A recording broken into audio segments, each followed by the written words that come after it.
Welcome to Bible Boost, streaming from Melbourne, Australia. Sorry for the break. We've had a 2-week break on school holidays here, but it's good to be back. And thanks to those who've been watching and encouraging as well. I really appreciate that. Special shout out to Ben. All right, so Luke chapter 9, verse 51, and reading from the NIV translation. As the time approached for him to be taken up to heaven. Oh, wow.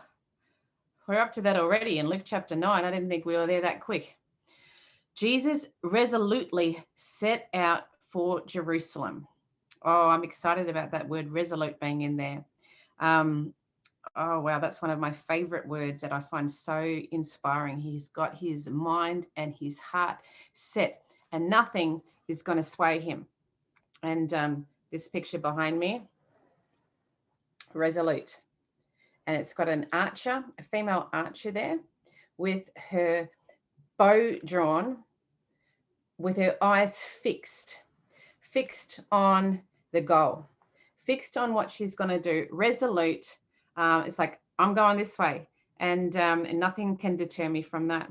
And so I'm thinking about this as I'm reading that as the time approached for him to be taken up to heaven, Jesus resolutely set out for Jerusalem. He knew his purpose. He knew what God had asked him to do, and his eyes were fixed. He was resolute. And he sent messengers on ahead who went into a Samaritan village to get things ready for him. But the people there did not welcome him because he was heading for Jerusalem. Oh, okay, I have read this before, but I was surprised when I read this because I'm like, what? Oh, I didn't remember that. They went to a Samaritan village to get things ready for him, but the people there did not welcome him because he was heading for Jerusalem. And then I guess they've got a long history of ethnic tensions there for different reasons. And the people were stuck with that and couldn't see past it, so they didn't welcome him. When the disciples James and John saw this, they asked, Lord, do you want us to call fire down from heaven to destroy them? But Jesus turned and rebuked them. Then he and his disciples went to another village. It's reminding me how James and John were called the disciples, sons of thunder. And maybe this is why that they earned that nickname, because they were like, it fascinates me actually that they would be like this, because John, who's one of those two that is named, later on he's described in one of the Gospels as the disciple whom Jesus loved. And he wrote the book of John, and that more than any of the Gospels talks about the love of God in such an intimate and personal way. And he wrote the books of 1 John, 2 John, and 3 John, which are letters. And they, to me, are some of my favorite books to go to, because it talks about the love of God. And how we love because he first loved us. This is love that we obey his commands. So like, there's just this beautiful interaction between love and obedience and knowing Jesus. And John had a revelation of that. But yet here he is in this part, and he's going, Lord, do you want us to call fire down from heaven to destroy them? And maybe this was just part of his learning curve, where he learned, hey, that's actually not the way Jesus does things. And then look what he became. Hey Jay, hey, welcome back. Sorry I've been gone for a while, but it's good to be back. And I'll tell you a little bit about what I've been doing the last 2 weeks when I've gotten through Bible Boost. But good to see you. So back to here. So then he and his disciples went to another village. He's not going to conflict with them. That's not what he's doing at that time. He's just like, yeah, let's just go somewhere else. Not a big deal. As they were walking along the road, a man said to him, I will follow you wherever you go. Jesus replied, just before we hear what Jesus said, we're like, what would you do? What would you do if you were in Jesus' shoes? And someone says, I'll follow you wherever you go. Be like, oh, wow. Yeah, it'd be good to have some more followers. Like, yeah, join in. But Jesus says, Foxes have dens and birds have nests, but the Son of Man has no place to lay his head. Which is just fascinating. And I kind of feel like with this, he's not just, sometimes I think with us, we can say things because maybe someone's just been complaining about the fact that they've got nowhere to lay their head. And like even the foxes have got a better, they've got somewhere. And maybe it's like, okay, well, like damage control, let's just make sure people know what's going on before they want to follow me in the future. But I suspect with Jesus, he's actually cutting right through to the key issue that is in this person's heart, because he only said what the Father was telling him. He did what the Father told him to do. And he was so in such close communion with his Father that he was able to speak to the heart of the matter without distraction. Awesome, Mike. Mike has brought in our baby rabbits, which I'm going to show off, but not yet because I'm still doing Bible boosts. So in about 5 minutes, if that's okay, maybe 10 minutes, you can leave them there. That's fine. Yeah, thanks. Shut the door, buddy. I love the interruptions sometimes. So foxes have dens and birds have nests, but the Son of Man has no place to lay his head. And so I believe he's speaking straight to the heart of what that man needed to be told. And it doesn't say whether the man then slipped away and decided not to follow or whether he did follow. I suspect he probably didn't follow. Otherwise, maybe it would have. Otherwise, probably it would have said that he did. And it also reminds me that Jesus paid a price to do what he did. The disciples who followed him paid a price, but it was all worth it. He didn't have a place to lay his head. He didn't have a home on earth. He was always on the go. He said to another man, "Follow me." But he replied, "Lord, first let me go and bury my father." So this is the other way. The other guy is saying, "I'm going to follow you." Now Jesus is saying to somebody else, "Follow me." The guy's like, what am I going to say? He goes, "Lord, first let me go and bury my father."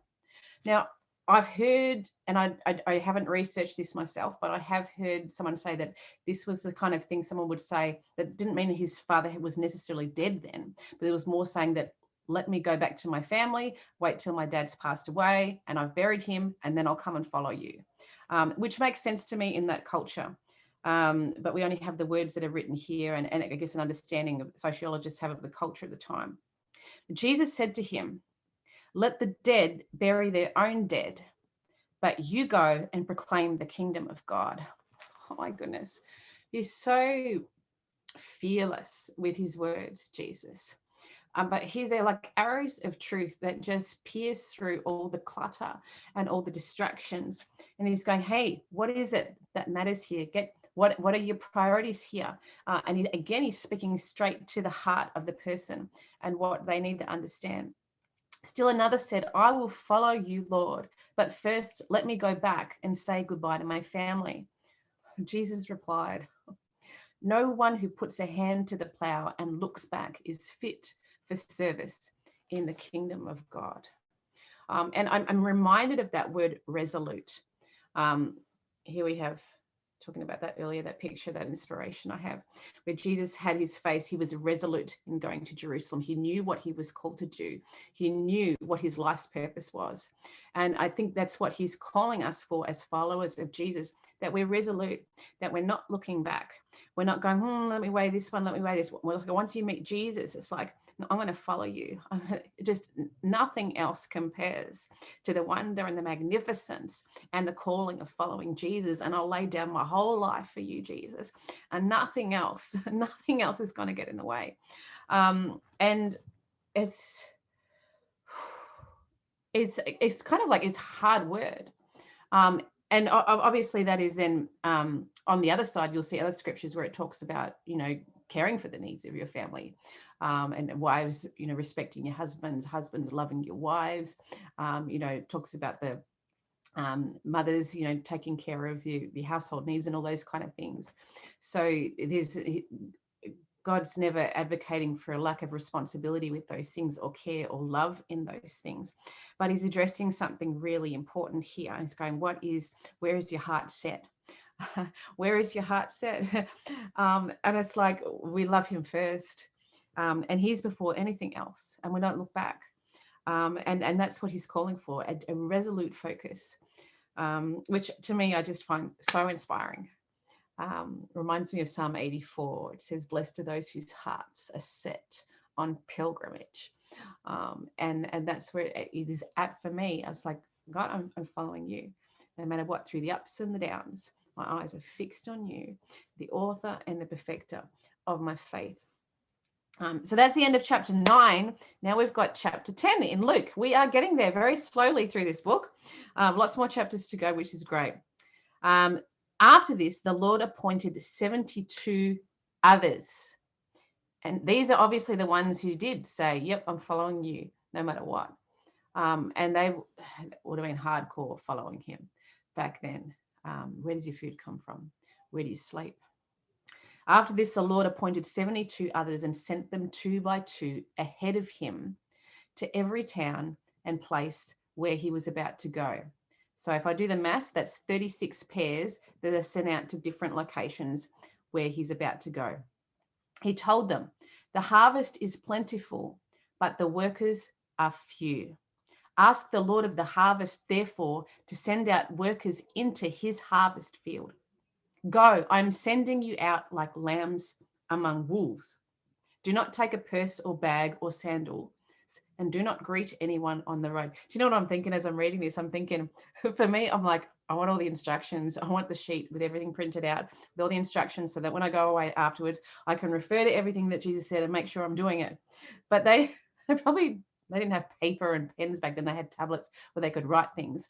But I'm guessing they had to receive this in their heart. And remember this, and then be talking later on going, what did Jesus say again? What is it that we've got to do? What are the important things? What are the instructions? Because they're going out on their own, and they're like on assignment, which would have been such a responsibility for them, but very exciting. And it's like, wow. Do not take a purse or bag or sandals, and do not greet anyone on the road. No purse or bag. That's freaky. It's like they've got to rely on God to provide their provision and sustenance wherever they go. I don't know about the sandals. That doesn't make sense to me, because wouldn't they need sandals so that their feet don't hurt as they're walking? But perhaps that means an extra pair of sandals. I don't know. I'm just reading it and thinking aloud. And do not greet anyone on the road. Is that because in that culture, if you greet someone, you end up talking to them for a really long time, and he just wants them to be resolute with their focus and where they're going, and make sure the jobs gets done, not to get distracted. It goes on, when you enter a house, first say, peace to this house. If someone who promotes peace is there, your peace will rest on them. If not, it will return to you. That's really fascinating, that. And I feel like I'm just, with what's been going on in my experience of the Lord in the last 6 to 12 months, I feel like I'm even just, as I'm reading this now, having a new understanding of that verse. Because I don't think it's just symbolic. I think it's actually real what he's saying, perhaps in a literal sense. When you enter a house, first say, peace to this house. If someone who promotes peace is there, your peace will rest on them. I feel like peace is something that is more tangible than we understand, and that there's an actual transfer of peace from one person to another that can occur. But if they're a peaceful person, it will rest on them. If not, it will return to you. And I don't think the disciples would have been depleted of peace. I feel like it's one of those multiplying things, but the peace, it'd be like a gift. And that encourages me and inspires me to bless others with peace, that it may rest on them. And what an honor for people who receive them, to have that peace rest on them. Stay there eating and drinking whatever they give you, for the worker deserves his wages. That screen's just shifted because baby rabbit's jumped up. I hope it doesn't turn off my computer. Stay there eating and drinking whatever they give you, for the worker deserves his wages. Do not move around from house to house. I'm going to continue with that on Friday. continue with those thoughts. But for now, I'm just going to stop and go, hey, just conscious of the Lord again. My attention's back to you, God. And the fascinating journey this is of reading your word, even with you here right beside us. And I just pray that you will give us further understanding of these things, and that the things that are important will rest in our heart and become our focus, and that we would be attentive to what you are wanting us to take away in our hearts, that we wouldn't be distracted by things around us, but that we would be resolute in our focus, in our following of you, and that we would be aware of you, and attentive. Yeah, I've said that already. All right. Amen.